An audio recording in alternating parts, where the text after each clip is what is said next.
Hitesh jewellers, भरपूर collection, मनपसंद design, सोना, चांदी, डायमंड ज्वेलरी का सबसे विश्वसनीय प्रतिष्ठान हितेश ज्वेलर्स, चंद्र मार्केट, गांधी बालिका स्कूल के पास, सुजानगढ़।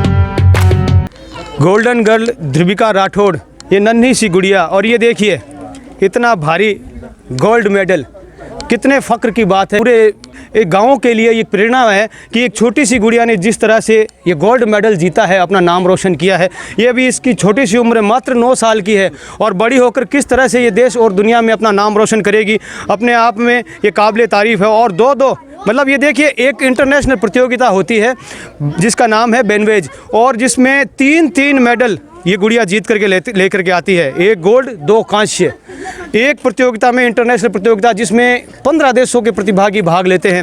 मैं बातचीत ज़रूर करना चाहूँगा क्योंकि ये बहुत बड़ी प्रेरणा है, और ना सिर्फ सभी युवाओं के लिए बल्कि महिलाओं के लिए प्रेरणा है। क्या कहना चाहेंगे गुड़िया कि इतनी छोटी सी उम्र में ये खेल पहले तो सीखा कहाँ आपने? ये पिकल बॉल जो है आपने कहाँ सीखा? हमारे स्कूल में अर्जुन सर सिखाते थे। अच्छा, आपके कोच का क्या नाम है? अर्जुन सिंह जी। अर्जुन सिंह जी शेखावत आपको सिखाते हैं। आप पढ़ते कौन सी क्लास में? इसको पकड़ने की जरूरत नहीं, आप बोलो सीधा है। 5th क्लास में। 5th क्लास में पढ़ते हैं। तो इतनी छोटी सी उम्र में आप इतनी अच्छे तरीके से कैसे खेलने सीख गए? मेरे को कोच ने बताया तो। अच्छा, मतलब आपने ऐसे जब प्रतियोगिता में पहले सबसे पहले भाग लिया होगा, कभी खेले होंगे, तो क्या आपने सोचा था कि इस तरह से हम जीतेंगे, मेडल आएगा? नहीं सोचा था। तो खेलने जब उतरे तो वहाँ पर तो बहुत सारे लोग थे, अलग अलग देशों से खूब सारे लोग आए थे, खूब सारे प्रतिभागी आए थे, तो उनको देख करके बिल्कुल भी मन में घबराहट नहीं हुई? नहीं, बिल्कुल घबराहट नहीं हुई। तो सोच लिया था कि हम यहाँ से जीत के जाएंगे? हाँ। अच्छा, तो थोड़ा सा एक जानकारी बताएं, क्योंकि जो पिकल बॉल के बारे में अधिकतर लोग यहाँ पे इतना ज़्यादा जानते नहीं हैं कि पिकल बॉल कैसे खेला जाता है, पिकल बॉल प्रतियोगिता क्या है। क्यों टेनिस, बैडमिंटन वगैरह लोगों ने सुना है, तो थोड़ी जानकारी लेते हैं कि बेटा ये किस तरह से खेला जाता है। पिकल बॉल किसको कहते हैं? Pickle ball long tennis, badminton और टेबल टेनिस के जैसा होता है। अच्छा, और उसका एक इतना सा होता है। उसका जो स्कोर्ट होता है, जो ग्राउंड होता है, वो छोटा होता है। हाँ, मतलब यह वैसे लॉन्ग टेनिस की तरह है, लेकिन उसका जो ग्राउंड है वो टेबल टेनिस जितना छोटा है। नहीं, बैडमिंटन जैसा। बैडमिंटन जितना बड़ा होता है। अच्छा, तो कितनी प्रतियोगिता में भाग लिया था आपने? कितनी प्रतियोगिताओं में? 3 प्रतियोगिताओं में भाग लिया और तीनों में मेडल ले लिए? हाँ। हैं? हाँ। मतलब आपको सिर्फ इतना याद था कि मुझे मेडल लेना है। हाँ। अब चलो, अब आप ये भी बताएंगे, जैसे आगे बढ़ के आगे आप जीवन में आप क्या बनना चाहते हो? आगे क्या बनने चाहते? कितना पढ़ना चाहते हो? क्या बनना चाहते हो? क्या बनना चाहते हो आगे बढ़ के? प्लेयर बनना चाहते हो, इंटरनेशनल प्लेयर। ओलंपिक में गोल्ड मेडल जीतोगे एक दिन? हाँ। पूरी दुनिया में अपना नाम का डंका बजाओगे? हाँ। बिल्कुल, आज से ही इसने शुरुआत कर दी और निश्चित ही ये गुड़िया, मैं कहूँगा कि एक दिन ओलंपिक चैंपियन बन करके भी लौटेगी। तो इस पूरे सफ़र के लिए आप किसको श्रेय देंगे? आपका सहयोग कौन लोग करते थे? अर्जुन सर करते थे। परिवार के लोग कौन से? नाना। अच्छा, अपने आपके नाना जी और जो मामा जी हैं वो आपको इसके लिए प्रेरित करते थे कि बेटा खेलो, हैं? हाँ। अच्छा, पापा क्या करते हैं आपके? पापा तो बीएसएफ में बॉर्डर सिक्योरिटी फोर्स में जवान है और वो देश की रक्षा कर रहे हैं, और ये गुड़िया इधर नाम रोशन कर रही है। ध्रुविका राठौड़ ने अपने नाना जी को श्रेय दिया कि नाना जी और मामा जी मुझे प्रेरित करते थे, तो नाना जी भी मेरे साथ में हैं, उनसे हम ज़रूर बात करेंगे। और ध्रुविका के नाना जी ठाकुर भंवर सिंह जी खोटिया मेरे साथ में हैं, और उनकी परवरिश और उनकी प्रेरणा से जब गुड़िया इतनी आगे बढ़ी है, तो क्या कहेंगे कि बच्चे इतनी छोटी सी उम्र में आपने उसको किस तरह से प्रेरित किया कि गुड़िया खेल प्लेइंग में इतना आगे बढ़े? जय हिंद, जय भारत। सबसे पहले तो मैं ये कहना चाहूँगा कि मैं पूरा श्रेय मैं इसी को देता हूँ कि इसकी खेलने की वो एक स्टार्टिंग से ही ऐसी दिलचस्पी रही कि वो पढ़ाई में तो अव्वल आती है, मगर खेल के लिए भी वो बहुत काफ़ी आगे रही। तो फिर हमने सोचा कि भाई इनकी फुल सपोर्ट करनी चाहिए, तो फिर हमने इसकी फुल सपोर्ट की। पहले डिस्ट्रिक्ट खेला, फिर नेशनल खेला, अभी ये इंटरनेशनल खेल के आई है, और हमें बहुत गर्व है इसके खेलने के ऊपर, और हम आगे भी इसको ऐसे ही प्रेरित करते रहेंगे। बिल्कुल। ये आपके ननिहाल में वहीं पर पढ़ रही है?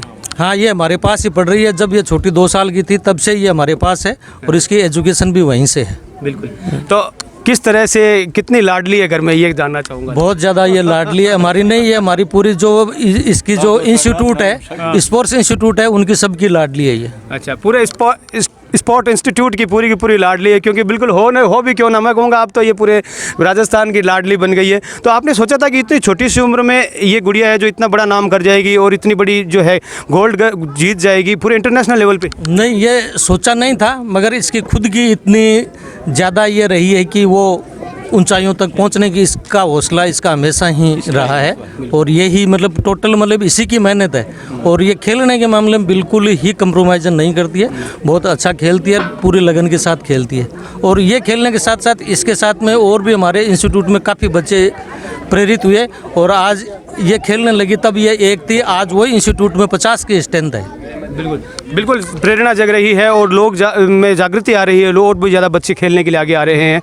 तो महिलाओं के लिए खासकर अब क्या कहेंगे, क्योंकि जिस तरह से आज जो बेटियां हैं, हमारी बेटियां जिस तरह से नाम रोशन कर रही है, न सिर्फ हमारे बेटे किसी से पीछे हैं बल्कि बेटियां भी बढ़ चढ़कर माँ बाप का पूरी दुनिया में अपना नाम रोशन कर रही है। तो बेटियों के लिए, सभी के लिए क्या संदेश देंगे सर? मैं सभी को यही एक संदेश देना चाहता हूँ कि बेटी को कभी आप कमज़ोर नहीं समझें। बेटी है वो एक बहुत ऐसी बहुत ही मतलब सहनशील देश की सहनशील और सजगता होती है कि जो बेटी आपको जो चीज़ देती है वो बेटा नहीं दे सकता। बेटी है वो आपको, बेटा है वो एक घर बसाता है और बेटी है वो 2 घर बसाती है। और बेटी है तो बेटी को बढ़ाने के लिए आपको जो जितना प्रयास आप बेटे को करते हो उससे ज़्यादा आपको बेटी को करना चाहिए। और बेटी पर हमेशा ही हमें गर्व है और गर्व रहेगा। और बेटी किस तरह से माहौल है आपके घर में? पहले से कोई खिलाड़ी है क्या? नहीं, पहले से हमारे घर में कोई खिलाड़ी नहीं है, मगर इसी ने ही ये लाइन में हमको सबको खिलाड़ी बना दिया है। अच्छा, अब खिलाड़ी होंगे बहुत सारे? हाँ, बहुत सारे खिलाड़ी हैं। आज इससे छोटी मेरी एक पोती है, वो अभी शूटिंग की तैयारी कर रही है और वो शूटिंग सीख रही है। वो मात्र 5 साल की है। बिल्कुल, मतलब ये कहूँगा कि आपके परिवार के लिए प्रेरणा होगी ये स्पोर्ट। हाँ, हमारे परिवार के लिए नहीं बल्कि हमारे गाँव के लिए ही प्रेरणा है ये। बिल्कुल। और ये देखिए छोटी सी गुड़िया, मात्र 9 साल की ध्रुविका राठौड़, जिसने बड़े बड़े देशों से आए अनेकों ने खिलाड़ी, सैकड़ों की संख्या में खिलाड़ियों में अपनी खिताब जीता है जूनियर वर्ग में, और इंटरनेशनल गोल्डन गर्ल का खिताब जीता है। और पूरे गांव बल्कि आसपास के सभी आम और ख़ास बधाइयां देने के लिए पूरे घर में यहाँ पर आज तांता लगा हुआ है। ये मींगना गांव सुजानगढ़ का आप दृश्य देख रहे हैं। जो ही बिटिया अपने गाँव पहुँची है, अपने घर पहुँची है, तो तांता लगा हुआ है। न सिर्फ गाँव के लोग बल्कि आम खास सभी राजनीतिक सामाजिक लोग लगातार बधाइयाँ देने के लिए यहाँ पर पहुँच रहे हैं। ध्रुविका राठौड़ से हमने खास बातचीत की। ये था हमारा खास कार्यक्रम मींगना गांव सुजानगढ़ से। मैं नागेश कुमार कौशिक, आप सभी का बहुत बहुत धन्यवाद।